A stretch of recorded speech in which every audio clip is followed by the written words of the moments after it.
kumalat ito sa social media kamakailan at ito rin yata yung ipinost ng Polo Riyadh, si Cleophas. Intindihin niyo po yung nakasulat sa baba sa kanyang caption. Attention kabayan, kung may sinuman, may balita o nakakita kay Mylene Cleophas. Parang mali yata yung construct ng kanyang caption. Caregiver sa Riyadh, hinihiling po ng kanyang pamilya na makipag-ugnayan sa kanila. Ayan. Sabi, nawawala. Ha? Ayan po yung post. Please help to share. Nawawala si kabayan sa Riyadh last June 9, 2026.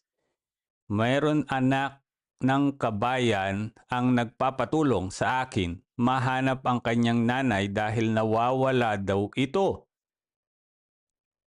So ang pangalan niya is Mylene Cleophas mula sa Plaridel, Bulacan. Siya po ay nagtatrabaho saan to?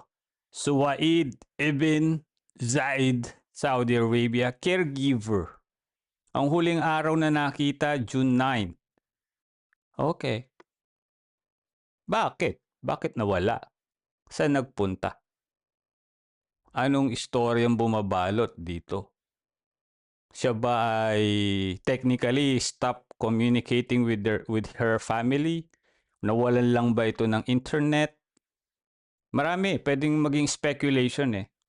Pero kasi pag mga ganitong post sa social media, negative agad ang papasok sa isip ng mga Pinoy eh. 'Di ba?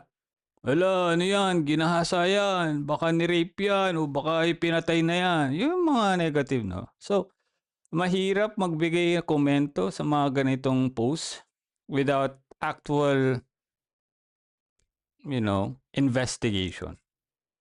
Well, siguro kung kilala niyo po iyan at namumukhaan niyo, no? Alam na rin naman yata ito ng Polo kasi nakita ko yung post ng Polo Riyadh. Siguro mas maganda kung sa Polo na ninyo itawag, no?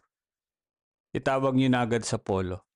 And I hope nasa mabuting kalagayan si kabayan. Kung ano man ang reason niya kung bakit hindi siya nagpaparamdam sa pamilya niya, labas na tayo doon.